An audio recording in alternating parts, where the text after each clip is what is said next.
This one is going to focus on serving yourself, serving your own needs, talking to your inner self, communicating with your inner self.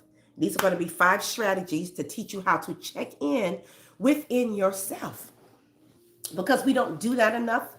Some of us haven't learned to do that. We haven't been trained to do that unless you've learned it in your profession or you just came up in that kind of environment where people knew how to check in. There are cultures who practice this all the time, especially if it's a culture that practice um, meditation and prayer, right? Even a Christian culture where I'm a part of or what I'm a part of which I'm a part of. That might be the better way of saying it.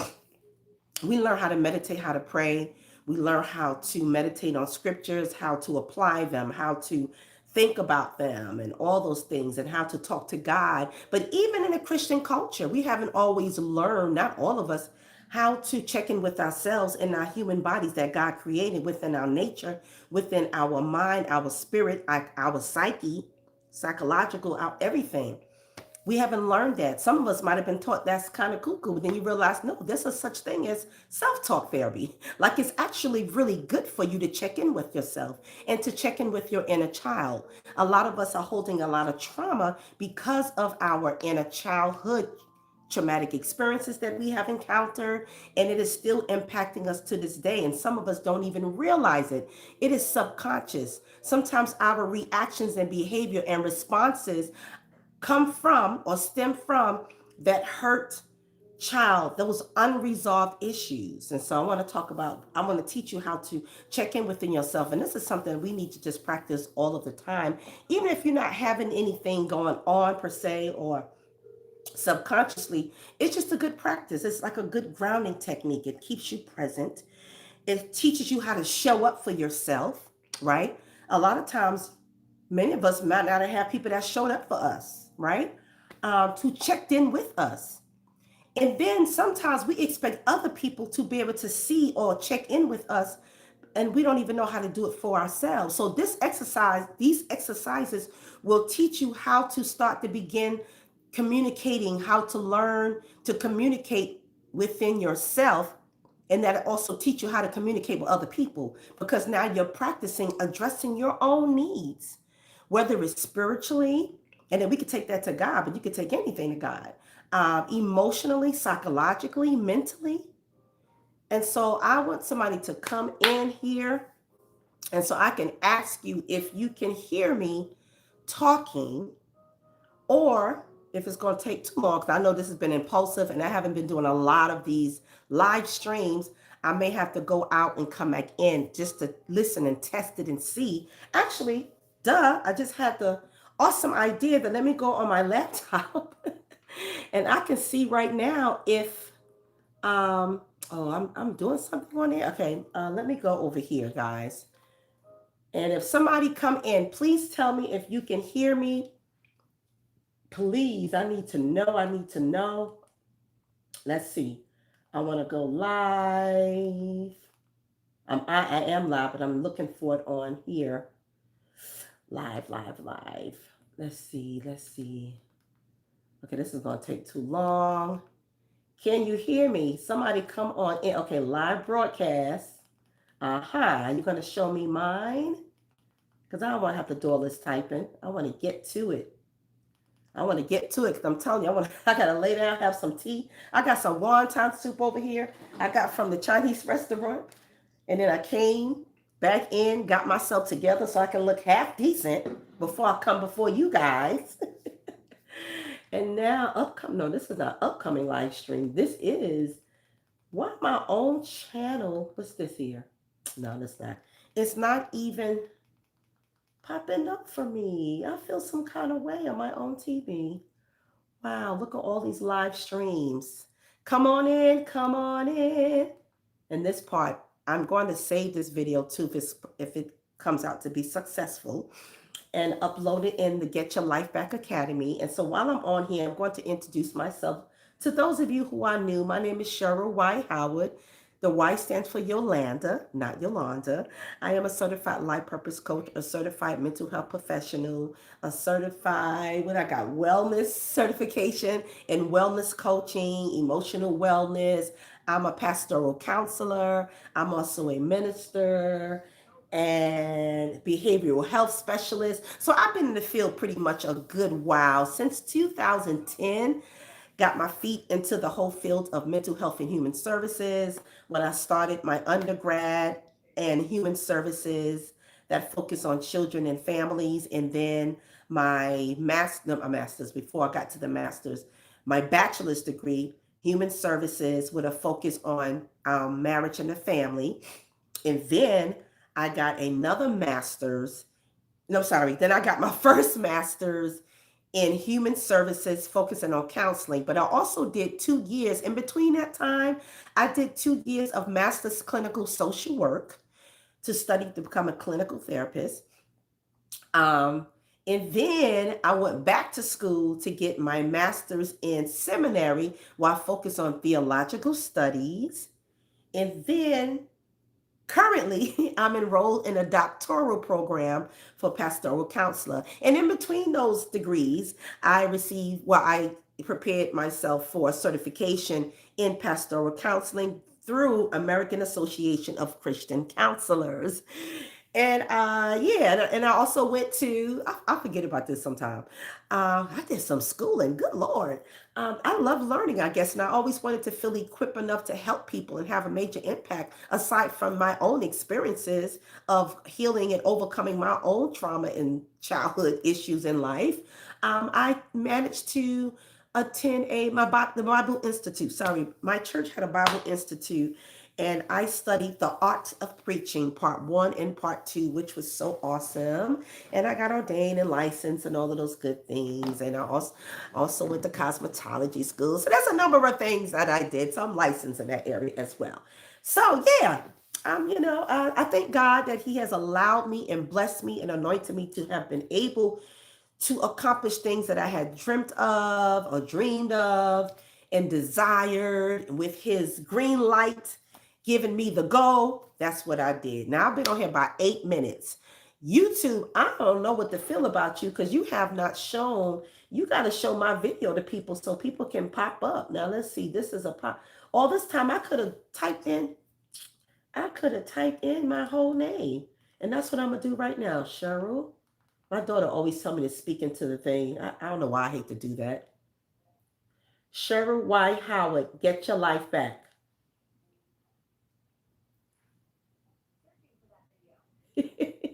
I found it, guys. This is crazy. Let's see if I can hear myself actually talk.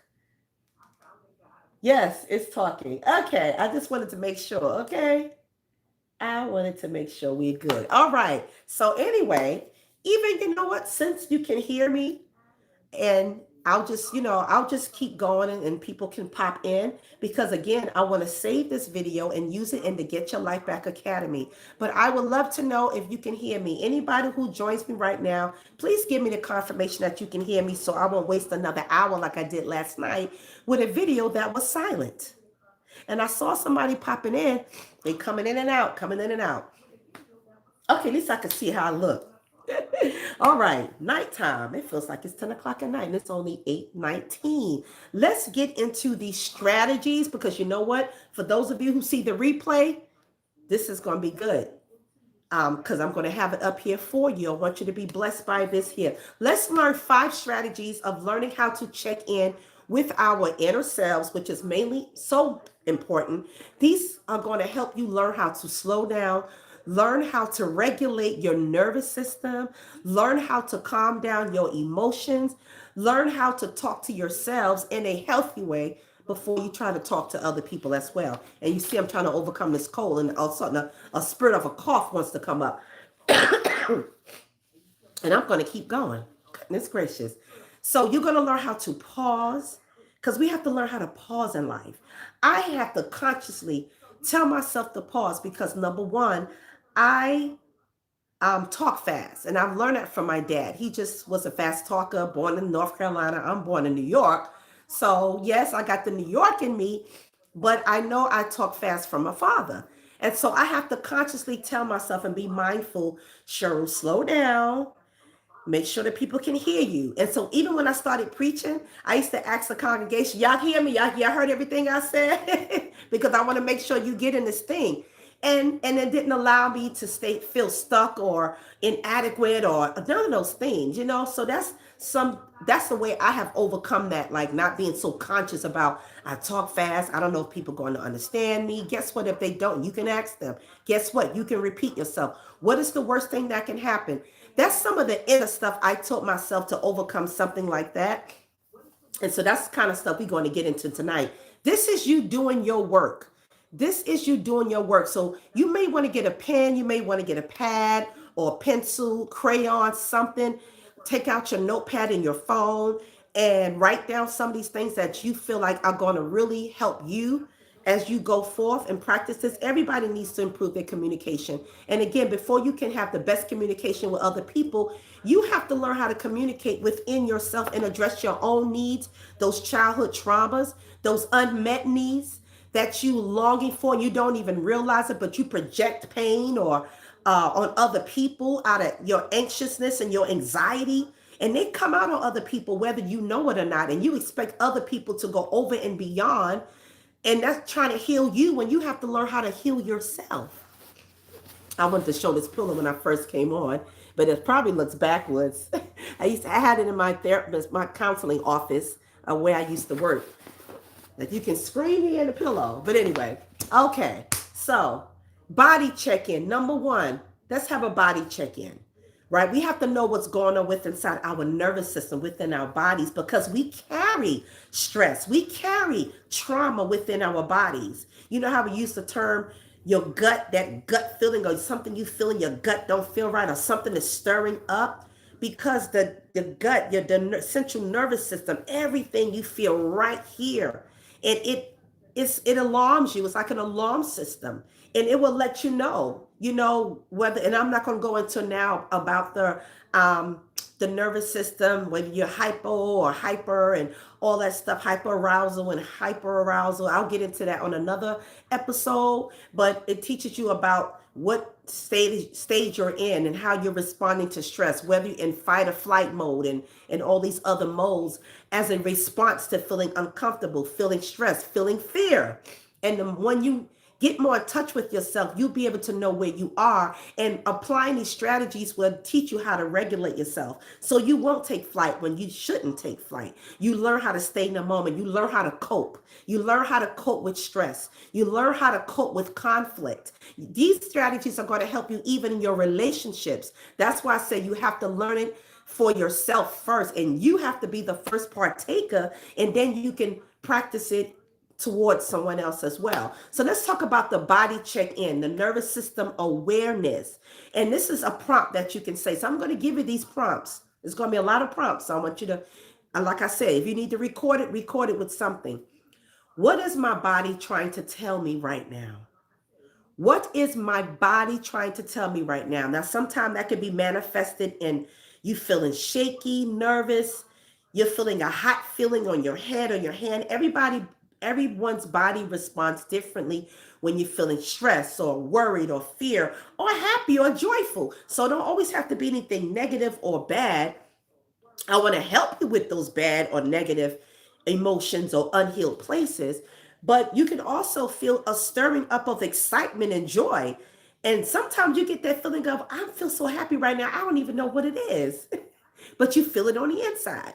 But so ask yourself, what is my body trying to tell me? And here's some follow-up questions, even with that, right? Talking to your inner self. Where do I feel tension, tightness, or heaviness? Where do I feel tension, tightness, and heaviness?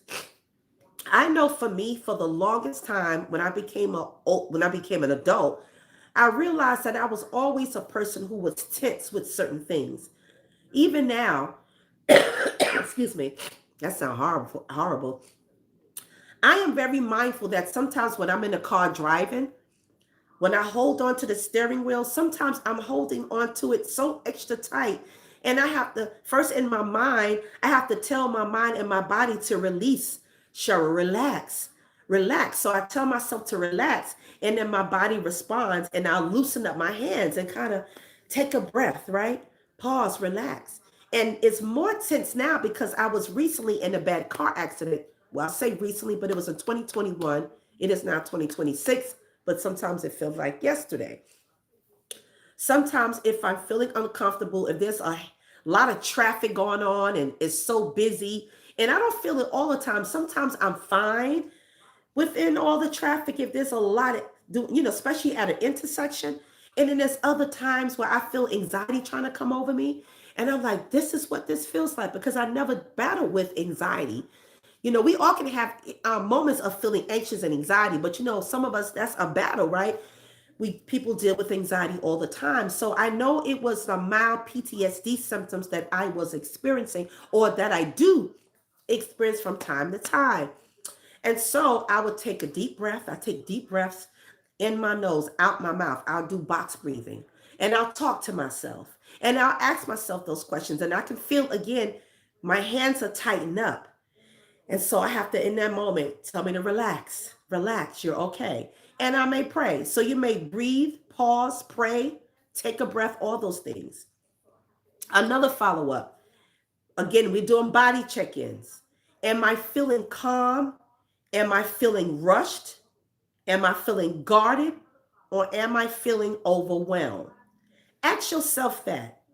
And so sometimes in life we have to learn not to allow other people, especially if we have been pushovers, or if you're the type of person who always try to please other people, you a people pleaser. You really have to do this kind of work. And you have to ask yourself, wait a minute. And you don't have to have an attitude. You don't even have to say to the other person. See, sometimes we don't know how to do things assertively, and we end up being aggressive and we end up taking out our emotional pain onto other people when we don't know how to regulate ourselves. So now we want to control the situation. We want to try to control other people. No, that's your stuff that's coming up. You have to learn how to deal with that now so you can tell yourself, ask yourself those questions. Why am I feeling rushed? Where's that coming from? I'm sorry, guys. Oh, I know where that's coming from. Maybe as a child, I felt unheard, misunderstood, overlooked, whatever that issue is, because the Bible talks about how out of the heart flows the issues of life. And maybe that's where that's really coming from. And I have not learned how to communicate that, or maybe I'm not aware of that because we also talking about nervous system awareness. And now that I'm becoming aware of it, I don't have to take it out on somebody else. I have to check myself and go, okay, hold up, Cheryl, hold up. You're feeling rushed. Did somebody rush you? Did someone say hurry up? No. Your system went into that because you feel that way. You're triggered in that area. You got to deal with that issue right there. Why are you feeling rushed? You have to learn to say you're in a safe place now. Whoever that was in the past that made you feel unheard, misunderstood, devalued, no time to listen to you, all those things, and you felt like you had to fight for attention, so you try to hurry up and get, that's that inner child that still needs to be healed. So tell yourself, you're okay. I'm not rushing. And guess what? If somebody is trying to rush you when it's not the right time to be rushed or they want you on their time, you can learn how to assertively say, you know what? I can't rush this right now. I need time. Maybe I need time. If somebody trying to ask you to go somewhere, do something, you may need to learn how to say, I need some time to think about this. I don't want to feel rushed because if I'm rushed, I may make the wrong decision or I may do something that I'll regret. And because I have learned, because I'm getting older and I have more wisdom now, I'm learning to think before I react, right? And I'm not trying to please everybody. You don't have to go into all that spillage with people, but I'm just giving you an idea of how you can talk to yourself and in healthy ways to talk to the other people, right? And let them know where you are right now, what you're feeling. It's okay. And we haven't learned that it's okay sometimes. And if it's someone who loves you and care about you, and if you say to them, I need a little time, I can't be rushed with this, I need time to process, maybe it may take me a little longer to get it. If they don't understand that, then that's not your support system. That's not your support circle. That's not part of your community. And it's okay. You go meet somebody else who's part of your community, other people, other, peers. Anyway, okay, let's move on to another. Did I say the last one? Okay, here's another one. Check in. Still talking about the body check in. What does my body need in this moment? I love this one. Oh my God. I've shared this one a lot with a lot of my clients. What do my body needs at this moment? Maybe it needs to take a breath, relax. Maybe I need to check out and not focus so much on one particular thought or a thing or what somebody says or what I think somebody is trying to do or say or get me to do. I need to take a moment. Let yourself take a moment. Rest, give yourself space, give yourself grace, give yourself reassurance. Again, that can be a grounding technique. Cheryl, you're good. Take your time. You deserve this. You are worth it, right? What you may do or where you may go may have an impact on you, and you need to be able to have that moment to think wisely about anything, okay? Or maybe some movement you need to do. Maybe stretch, exercise, pray. Take a moment to do that. Here's number two. Number two is thought awareness. This is a mind check, a mind check in. Here is a prompt for the mind check in. What am I telling myself this about this situation? And is it true? So we're going to start to deal with some cognitive distortions in a moment. Because sometimes, most of the time, your perception of what's happening, what somebody is saying or something, is going to dictate how you're going to react or respond. What are you telling yourself about the situation? I just shared this recently with some wonderful women in a transitional home. Several times I did facilitated some groups, and I talked a lot about perception of things. And I was just recently saying, you know what? Somebody can here be in the same predicament you're in. Now, everybody's feeling is valid, right? On how they feel at the moment. It's something that's real to them at their moment, and it's what they really feel. So we're not neglecting that. We're not ignoring that. We're not dismissing that. That's something you need to be aware. But now you got to take the next step and say, why am I feeling that way? So I started talking about how one person may come into this transitional home and say, or feel, or believe, I'm at the worst place in my life. I am at rock bottom. This is the worst place to be in life. Another person may be in that same predicament and say, you know what? God has me still right now. This is their perception. This is a chance for me to restart my life. This is an opportunity for me to reset, do some new things, take a moment, take a breath, take a pause. This is a new beginning for me. I may have been nervous when I first came in, unsure, feeling insecure because I'm in this predicament. I have a lack of confidence. I need to rebuild again. My self-esteem has been impacted. Those are real feelings and thoughts one would experience in a situation where you are homeless or you had to leave a place for safety, whatever that is. But that perception, that mindset can make the difference between how these two different people will embrace the situation and respond to it. Where one's nervous system can stay so hyper vigilant and edgy, it'll be hard for them to really embrace the whole program and go through it and relax and see the glass half full, so to speak. They'll see themselves at the bottom in a pit, in a dungeon forever. And like there's no ending, there's no end of the tunnel for them.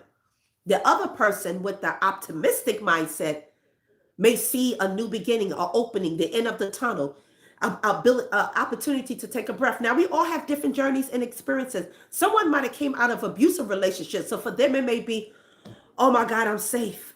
I'm safe now. I can touch the wall. This is like a grounding technique to help a person feel present. I'm safe. I'm here. I'm no longer in that situation. I can breathe. I'm okay. I'm around people who care about me.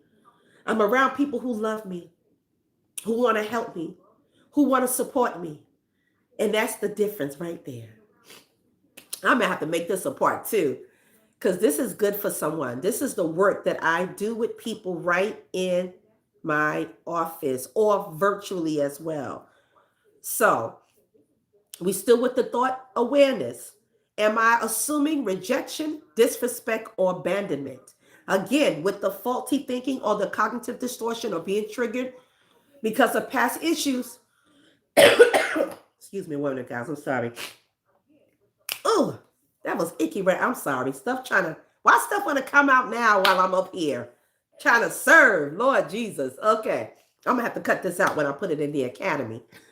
Where am I? Okay. Because you could be making assumptions, which is a cognitive distortion, about assuming someone's rejecting you when they're not. For example, you go to an interview. This is one of the easiest ones I can pull out.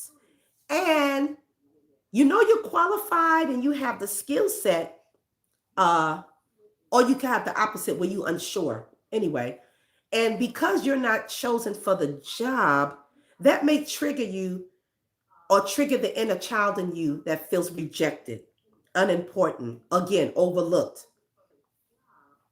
all those things, awkward, weird, whatever feelings you have, right? That stem from your childhood. Because of that, you would think that they rejected you because something's wrong with you. You have to understand you have to tell yourself, now this is the rational mind now. If you with the emotional mind for a moment, you'll stay focused on the assumptions, what you think is going on.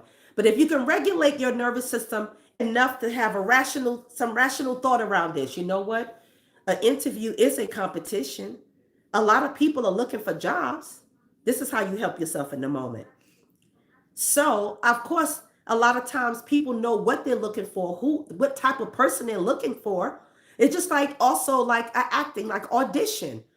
It's not necessarily you could be a good actor, but they already have a type of that they're looking for. And so until they meet the person doing the audition, they're going to maybe pass you and move on. It does not mean that you're bad, you're no good, you're not worthy. It doesn't mean that. But if you tell yourself those narratives in that story and you stay holding on to that, your experience is going to be so different. It's going to be negative throughout life.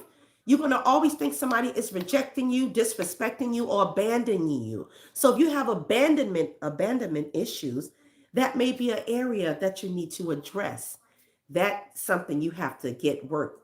You can work on in therapy. You can work on that in mental health coaching, whatever. Past somebody who's a spiritual leader, because God uses all types of people. And some people just have a gift of counseling, have nothing to do with a license or certification. They know how to connect with people. They are good at humanism and behaviorism. Some people just have that innately. And I know that I'm one of those people because I've always had people come to me even as a young person, a teenager. And I'm like, what in the world? I get people who just spill their whole life out to me, just feel so comfortable doing it. Happened to me the other day. I got to share that experience. I went to an audition myself for an acting role. Oh my God, that was something else. I'll get to that later. Okay, let's stay focused. What story am I making up without evidence? This is a Socratic type of questioning. Socratic questioning is how you challenge your mindset, how you challenge those cognitive distortions, that distorted thinking that's not based on facts. It's just based on your narrative and what you think it is and what you perceive. And from that, whatever you've been holding on to from a young child, something that's negative, a core belief that you have to still break through because it is dictating how you move out in life. So, what's the evidence of that? Again, go to those interviews, go to the audition. There's so many other people that they're going to interview. Why are you telling yourself that something's wrong with you? Where's the evidence? These people never met you before. See, this is the rational thinking again. You have to tell yourself, this is what I do when I'm also certified as a REBT life coach. I'm sorry, REBT mindset coach, rational emotive behavioral therapy, because if we don't learn how to deal with these issues and emotions, it will govern our mindset, again, our responses and the way we think about things and the way we perceive things. And you will be irrational. You will respond irrational. And so you want to learn how to do all this work so you can learn how to be rational and say, okay, wait a minute, and go through this whole questioning thing. And so that's what I'm telling you. I'm giving you some stuff. It's going to help you. It's going to help you in all your relationships. And so what's the evidence of this? Like I said, these people never met you before. You're doing an interview. They don't know nothing about you. You're telling yourself this because you know you live with inside your body. These people don't. So, what could you be misinterpreting? What is a healthier, more thoughtful thought I can choose? That's something. Now you are reframing and you are changing your language. You are changing your language, or you can call it relanguaging, right? Telling yourself a different narrative. That's how you overcome that. All right, let's move on. So I want you to know that this is where misinterpretations and cognitive distortions can be exposed. When you do this work, you expose all of this stuff and you're like, oh my God, this is what's going on with inside me. These are the revelations that come out in therapy sessions. I love them. And we believe them long enough. If we believe these thoughts and these core beliefs long enough to think that they're true, we'll stop believing that they are true. We will tell ourselves the lies for so long that we just manifested, or something that somebody may have said about us or feel about us. If we adopt them and believe it and walk in it, then it becomes a truth to you, but it's not the truth. And then sometimes take it to the next level. You can think God is telling you something about what somebody else said or is doing because of those negative core beliefs. And you think it's a revelation from God. You would think it's a revelation from God, and thus starts the delusion that you will have. Now you will become delusional. And this is, sometimes you see this in people with personality disorders, a lot of different other kind of disorders as well, schizophrenia and all kinds of other stuff. However, you can become delusional about stuff. Now, I don't have to have those diagnosed. I'm just saying those sometimes are symptoms. You can still have delusions with all these issues going on in your mind and in your, just within you, period, right? Okay. Emotional. Number 3, emotional naming. See, that's what I'm calling this. This a night lesson because I'm giving you some real strategies. This is stuff I'm telling you to save this video because I know it's going to be good. I'm going to piece it together.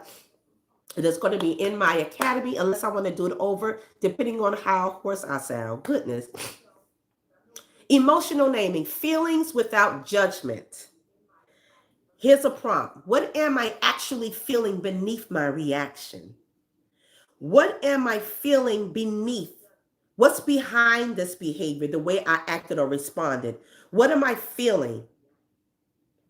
And it's good to be honest with yourself. You have to in order to be successful at overcoming and healing all this stuff, you have to be honest with yourself.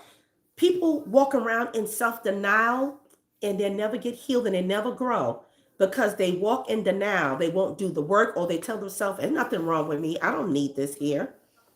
You know how many people I know like that, especially in the church community, because we think we don't need to do this work. Even you got these, this is casting your cares to God, dealing with it, acknowledging them, giving it to God, doing this work.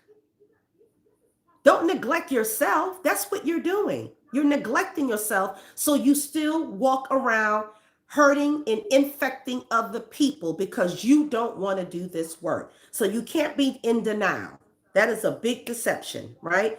So what are you feeling? Is it anger? And if it's anger, if you can think for that moment, you already started doing the work. I think I'm still angry. I think I'm still angry at so-and-so. What so-and-so did to me, what so-and-so said. That's where this is coming from. Maybe this person is reminding me of that and I didn't realize it, so I didn't know how to express it or communicate it. Now that I'm aware of it, I got to do something about this because I'm hurting people. Hurt people, hurt people. Is it hurt that I'm experiencing? And if it is, call it what it is. That's so empowering to name it. I'm hurt. That's what I am. Or I'm still hurt. And I have to realize I'm taking it out on the other person. I'm frustrated. I'm scared.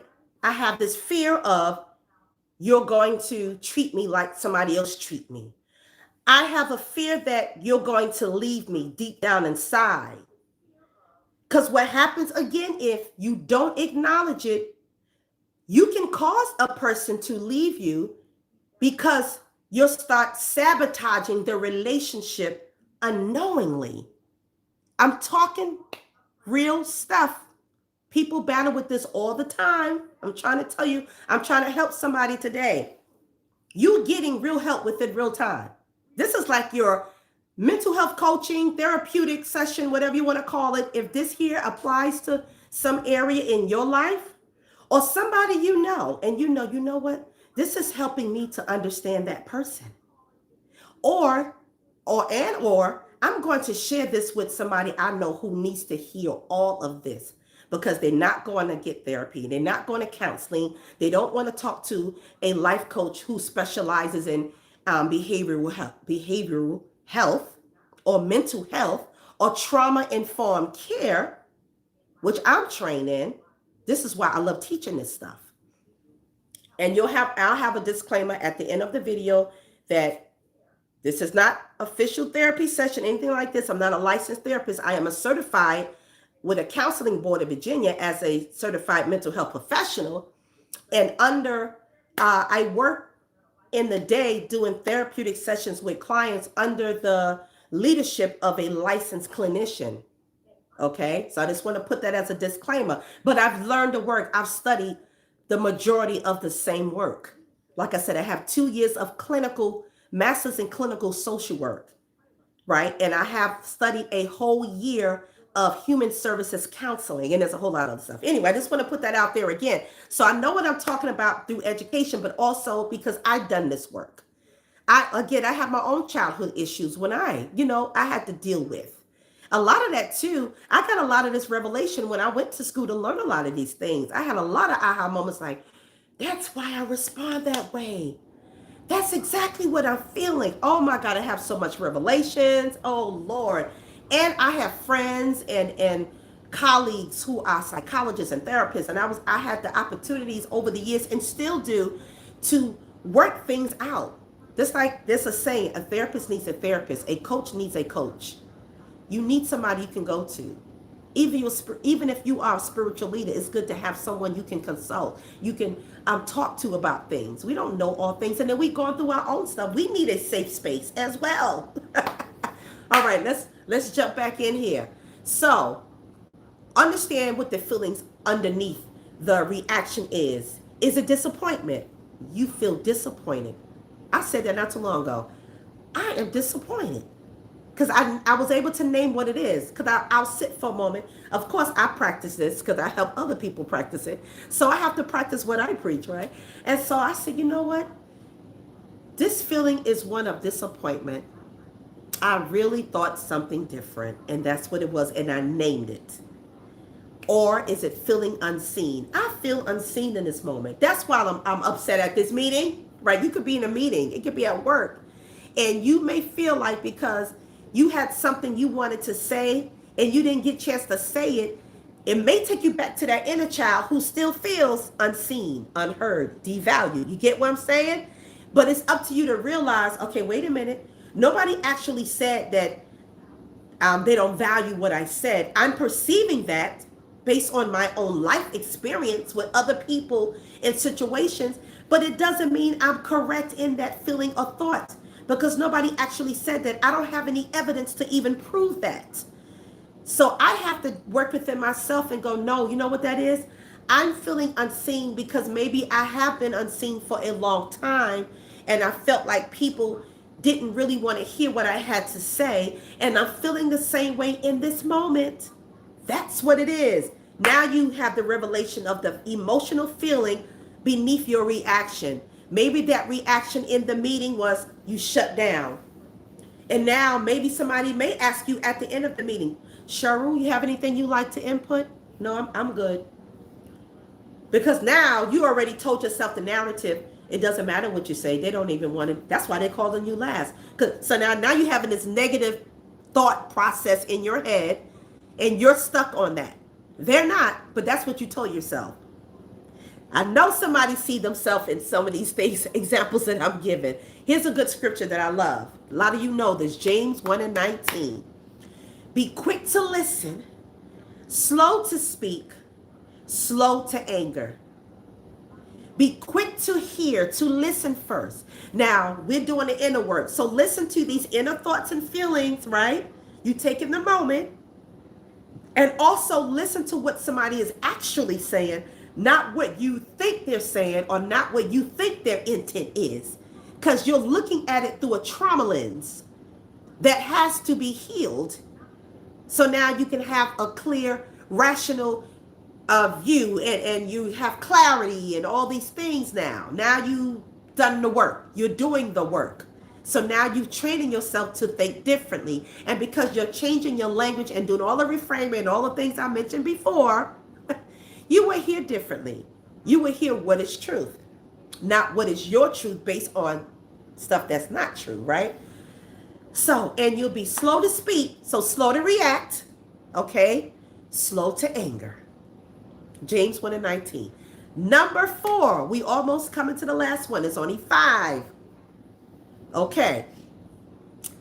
This is going to address your needs identification. Healthy expression prep. That's what we're getting ready to do. Now, this is a prompt. So I'm giving you all these prompts as examples to practice on yourself. Here's a prompt. What do I need right now? This is a needs identity. You're checking in on your present need to help you in this, whatever you're feeling, whatever you're experiencing right now. What do I need right now? And can I name it without blaming? Because again, we start reacting and blaming somebody else or whatever. And it's like, no. You know what I need right now? I think I need a hug. I think maybe I need clarity. Because I don't have clarity, maybe I'm acting nervous and anxious and I'm taking it out on somebody else because I don't have the clarity. Or maybe I really need assurance because maybe what's really underneath is that I lack the confidence that I need. And I need that pat on the back. I need to hear somebody say, you got this, Cheryl. You got this, girl. Put your name in there. You can do this. That's what I really need. Instead of me getting upset and lashing out, because that could be your reaction or your response, right? Or toward yourself, you're doing that.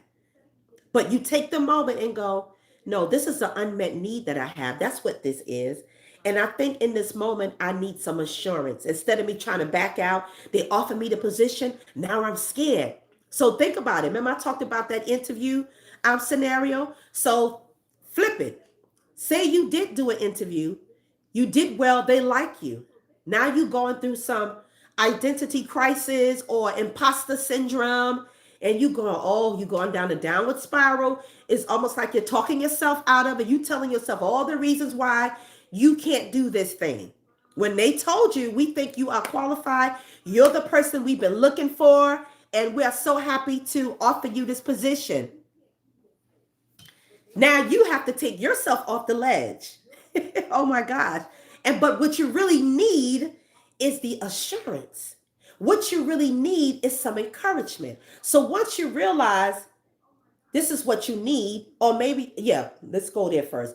When you come to the realization that that's really what you need, then who's part of your community of supporters?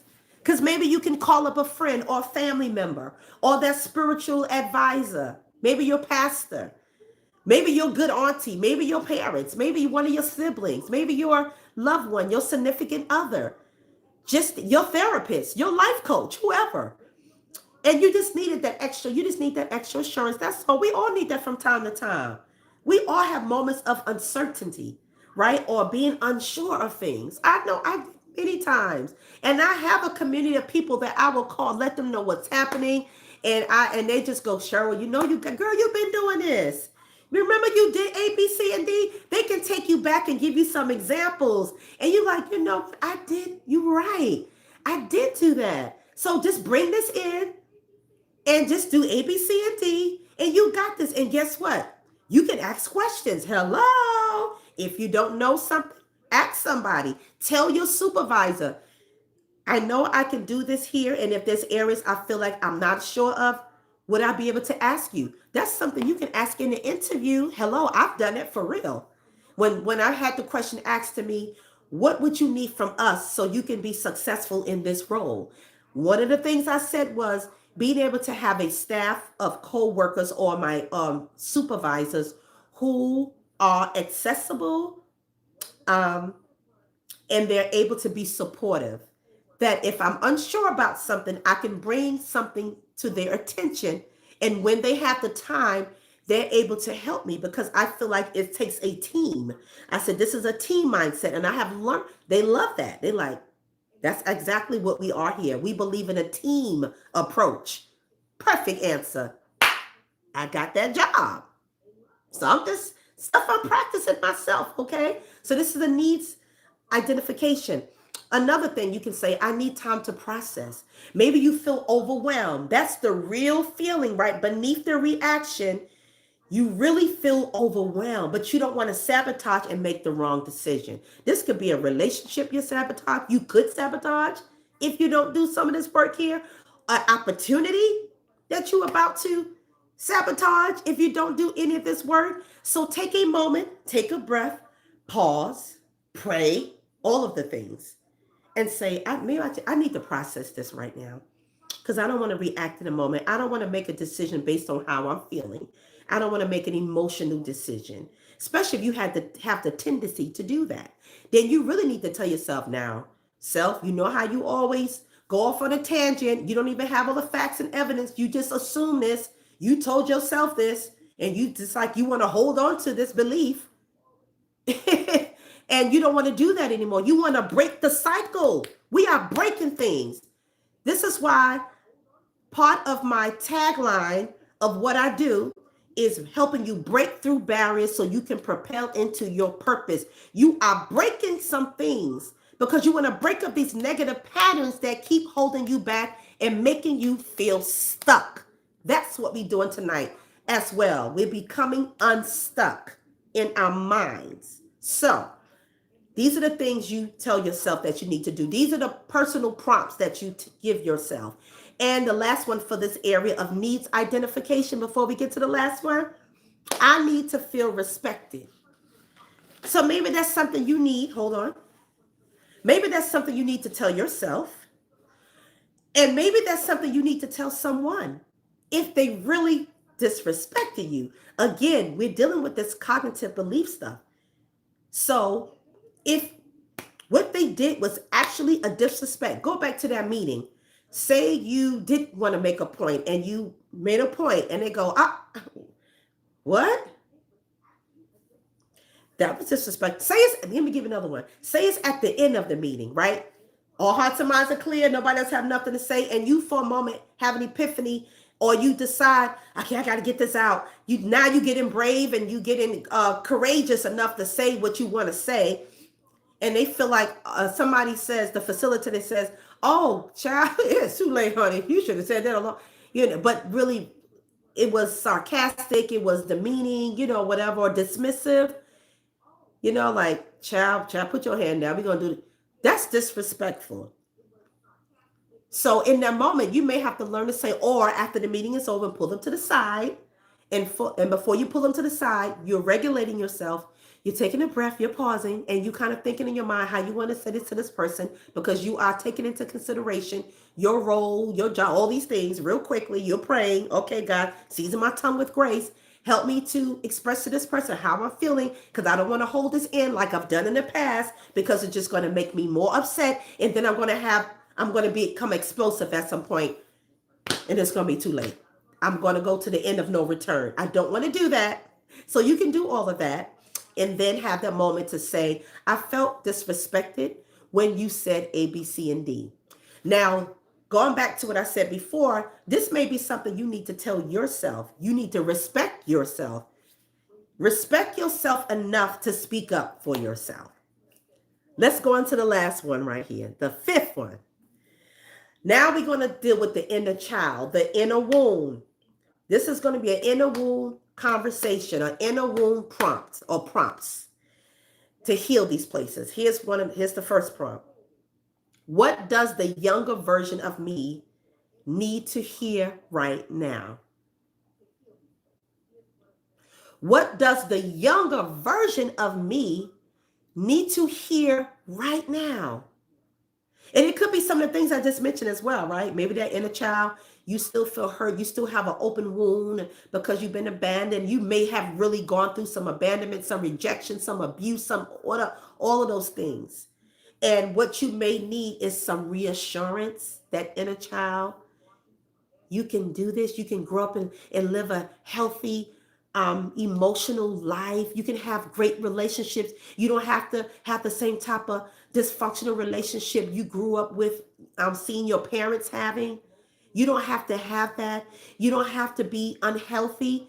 You can break bad habits. You can break poor eating habits and eat healthy. You don't have to get this disease because you're like, these are the things that you needed to hear at that time before you adapted certain behaviors and poor habits and all those things, right? Here's another prompt.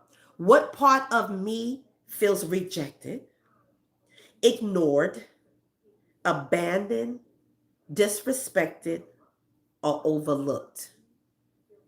What part of me feels that way? The inner child? And in what area I feel that way? So try to think and try to process that. And I gave examples of that. And when was the first time I remembered feeling this way? Now, so you can go back to different parts of yourself because we met at different parts. Now, it could be the youngest part of yourself, maybe 5 to 7 years old, just giving you ideas, maybe 8 to 12, 13 to 18. Which part of your childhood you may have experienced something, and if you can't name a thing, you may be able to still recall how you felt during those ages and those stages. Those, what is it, your latter teens? Was it your preteens? Was it your childhood when you was a child, like very young, above your toddler stage when you can remember actually? So try to think about that. When did you feel these feelings? And can you pinpoint maybe something that may have made you feel this way? Now, this is when you can get into the deeper work after this, because this is when you will go into it with your mental health coach or your therapist of things, that traumatic experiences that you have gone through. And once you acknowledge it and talk about it, then whoever's helping you do this work can help you pinpoint and correlate. This can cause these type of feelings, these type of reactions, these type of dysfunctional relationships and interactions and conflicts and all those things. Okay? If I could speak to that child, what would I say to comfort them? There's something in therapy or psychology called, it's a strategy, and it's called the empty chair. I can't remember, and I remember the what is started by a man, presume, who started this type of therapeutic intervention. I would say, where he have clients sit in a chair, and I remember I started doing this when I learned about it. Sit in a chair. Oh no, I'm sorry, not sit in a chair. You can have someone else sit in a chair and play your inner child, or you can just have an empty chair and you can act like you're speaking to your inner child, and you can ask that inner child these questions, or you can build up that inner child also by using positive affirmations. Again, right? Those needs. What do you need to hear at that moment? And you can tell that inner you what you need to hear, or what you needed. If you would have heard this, you would have done this. If I would have had this type of encouragement, maybe I would have went on with the competition. Maybe I would have joined the choir, the soccer team, all these things. Maybe I would have auditioned for this play in school, but I didn't because I didn't have the encouragement. I didn't have the support growing up. So you start realizing a lot of things made you feel like you were stuck or behind or inadequate because you never got the support. Every child should have a nurturing environment that they grow and develop in, but we all don't get that, and so you have a lot of these unmet needs because of it. So these are things that you can add. These are grounding statements. These are promptings that help you deal with your inner self. This is the communication you can start to have with yourself. And when you start to have this type of communication, now you're doing a check-in. You become aware. So now you're aware of why you do what you do, and learn how to do something differently if you want to have healthy interactions with other people, healthy relationships, all type of relationships, right? We're talking about working, professional, spiritual, familial, and all of those things, okay? Um, and here's some other prompts you can tell yourself, and I'm ending, to help yourself feel seen and feel present. You are safe. You are seen. First of all, understand if you're seen by God, that's the first place you need to acknowledge because that's what helped me. When I felt like, God, you see me, that built up my self-esteem, my confidence, and everything. Because I felt like his who God is it supersedes everybody else. So I'm at a loss for words. But it more, I way more, what's the word I'm looking for? I put more weight on what God feel or see about or see in me than what other people, because he's God. And if I feel like God is approved, he approved me, he loves me, then I'm good. I learned how to deal with the people who I feel maybe don't approve me, don't like me, whatever those. I dealt with that as a child growing up, and I started doing that when I started going to church and understanding some of these things as I got older in my latter teens and in my 20s and in my 30s, right? I was doing a lot of this work heavily, right? And so when I realized that, oh my God, I am fearfully, wonderfully made, God loved me. He loves me as much as he loved anybody else. When I really believed that, that became my core belief, changed the way I responded, changed the way I looked at myself, changed the way I perceive things. And then I felt different. I acted different. And people saw the confidence. Like, I don't know, you got this confidence you walk around in. Like, you don't really put a lot of emphasis or thoughts about what other people think about you, like in a negative way. In a healthy way, yes, because I want to be an example, but not in a way where I'm more worried about what other people think of me, that I'm so focused on that I lose my identity of self, and now I'm trying to be what other people want me to be. You're disfragmented like that.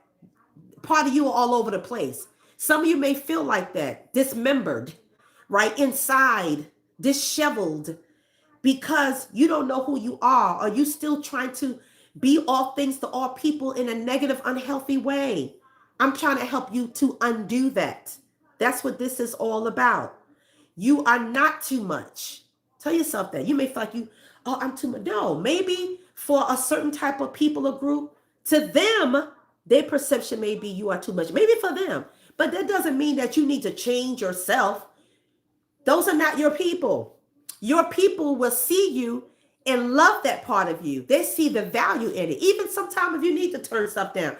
Sure, girl, you could be a light now. Come on now. Let's turn down a little bit, right? There's a time and a place for everything under the sun. You just learn how to gauge yourself. That's like learning how to go to certain environments and knowing, okay, this is the part of myself that needs to show up in this environment. And here I need to be professional. Over here, I can be my comical self. We all have to do that work. That's a no-brainer, okay? Tell yourself that.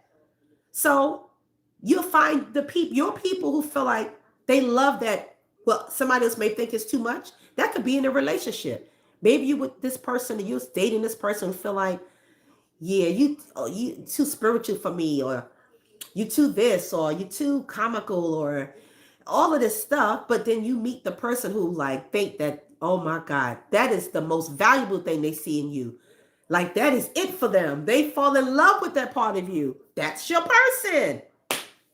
Okay? God has not forgotten you. This will help you stop arguing with all those things and do this work. Okay? I hope this was helpful to somebody, because when you learn how to communicate with yourself with the honesty, right? We talked about being honesty, with compassion, you giving yourself grace. So this is also being self-compassionate toward yourself. This is what it means to practice self-compassion and being truthful. You stop demanding others to try and fix you, because you're fixing yourself, you and God. I don't leave out God. I don't leave out the God factor. You're going to hear me say that over and over again. You stop demanding other people to fix what you have not acknowledged yourself. You have to acknowledge it yourself.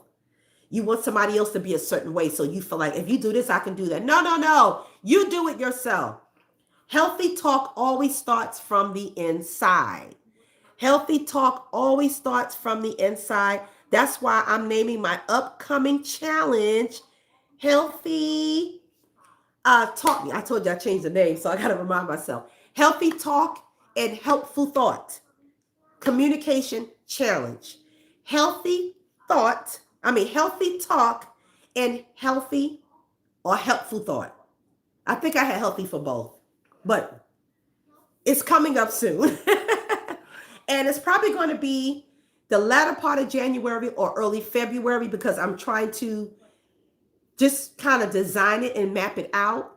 And then I can create a schedule when we do it here on YouTube. And I would like to have some of you sit in what we call a hot seat. I started to do it tonight because I was going to ask if anybody felt like there was an area that I touched on, or they want to learn how to communicate better with certain things. I was going to ask that individual if they want to pop in and we can kind of do something in the moment. But I think I'll do it on the next session because I'm about to end this now and it's already gone long and I don't want to be before you long and tire you out. But I thank you so much for those of you who join us, and let me know, please, because I'm not coming on here just to be talking. I'm giving you real life strategies, helpful strategies, mindset strategies, trauma informed care coaching to really help you improve, to really, you can call it self, we call it personal development. You're growing, you're learning, you're healing. You want to be better. And if you want to plug it to 2026, you want to start off the year with personal development, improving in different areas of your life, healthy relationships, healthy, effective communication, rebranding yourself. We're going to talk about it. I'm going to have different series all throughout this year. Already got it planned. I'm just building them. And I'm going to do a lot of them right here on YouTube because I want you to get the help that you need. I want to be part of your support. I want to stand alongside your journey while you employ all of these strategies and tips and tools that's going to help you. Shucks, and you may go out there and be the teacher, okay? But even the teachers still learn and educate themselves. I'm still learning and growing. There's always so much to learn. Look, as humans, we are complex. We are multidimensional. There's so many parts to us. Oh my God. So I'm going to get off this thing now. Thank you for tuning in to Cheryl's Get Your Life Back podcast. I love having you here again. Put in the comment section if you got something out of it. If something really spoke to you, somebody you got a nugget. I had made you start thinking about some things more deeper. It has started you doing a deeper work with inside yourself. Maybe I even encouraged you to go get therapy or go get counseling or seek another mental health professional coach, whatever, life purpose coach. And you can find that they work on these things, the same things I'm talking about. Maybe your spiritual advisor, somebody you want to start doing this work with, and you want somebody to help you stay accountable to your growth. It is so important that we do this. That's how we get better. We help each other. So don't perceive it as, oh God, they're going to look at me. I'm doing this. They probably think I should know all this stuff by now. No, be honest with yourself and say, no, I'm doing this work, and you ain't got to apologize. I'm trying to get better. Personal development is a good thing. When you can change the language like I just did around that, you don't have any shame or any guilt about what you're doing because you realize it's a good thing, and you realize the most successful people do personal development. A lot of the wealthiest people in the world are most successful because success is not necessarily based on income and money. It's based on achieving some things, or it's based on and achieving some things. I mean, it could be achieving some personal things in your life, getting healthy, getting healed. You achieve that. You're overcoming. That's successful. That's success right there. You successfully did this work. So that's success for you. But you can find somebody who can help you with these areas. That's what I just want you to get to start the work if you need this. So that's it. Thank you so much, guys. I'm waiting to see these comments here, okay? Either in the live chat and in the comment section. I would love for you both to speak. I would like for you to comment in both. It really helps the channel grow. I'm really trying to do more things this year, more intense stuff like I did tonight that may go into an hour and a half and 2 hours, because this is real work. A real session would look like this, right? I had sessions that lasted 2 to 3 hours, depending on the type of work I was doing, especially when I'm doing trauma work with people. I've gone to people's houses for years. I contracted as a behavioral health professional where I go into my client's home and do family work with them, the husband, the wife, the kids, or the couple and the kids, or there's no kids and they're just all kinds of scenarios, or just individuals. Work on trauma because it has negatively impacted their lives. And even when it comes to the family work, if it has gotten in the way of them being able to raise their child in a healthy environment, and sometimes they're mandated to get this type of help, because if not, the child will be removed from the home.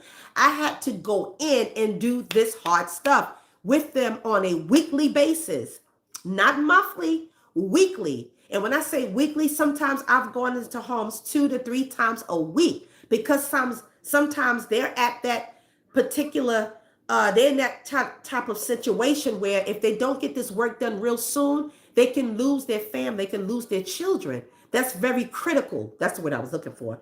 It's such a critical situation where if they don't do this intense level of work, that's why it was called intensive in-home therapy. It was very intensive because these individuals or families need this work right now to prove that, to really start doing this work. And if they don't do it, the judge is going to make a decision.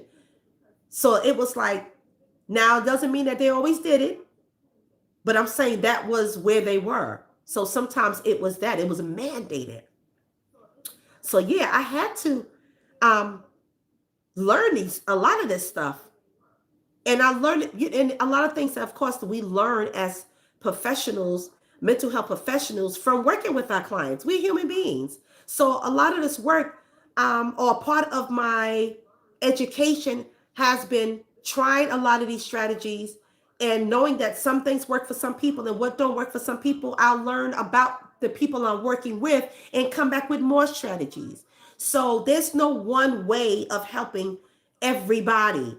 So that's why I say you eat the meat, as I normally say, and spit out the bones. What apply to what you can apply. And then you can't knock everything either, because just because something seems foreign or different to you doesn't mean it's not going to help you neither. Sometimes you may be new to doing this work.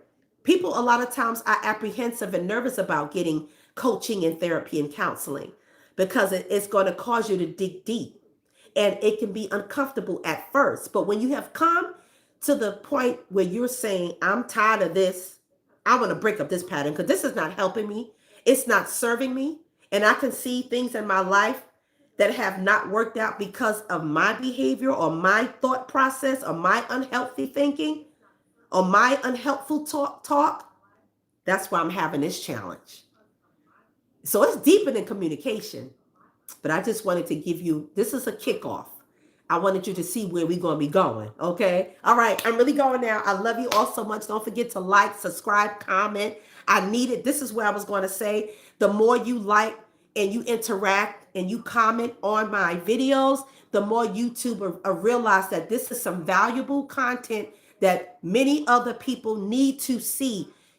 This is helpful. This is a helpful channel, a helpful podcast. And so we're going to spread it out to more people. We're going to show it and expose it to more people. This only happens because of your engagement, your support. That's how you can support me. Not asking you for money. If you want to support me financially, you can, because the option is there. And I also have a membership. I think it's $1 or $2 a month.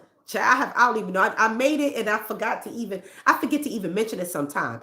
But the membership is made because after a while, these type of sessions are going to be for my members only. And the people who join or who follow my channel, they're going to get all of the wonderful, impactful information I already have on this channel, but you will get exclusive content like this, interaction like this, because you're a member and you're investing in yourself.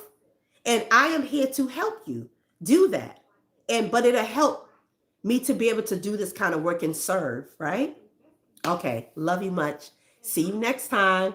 Do your work, write the vision, write the notes down, make them plain and apply it. Good night, guys.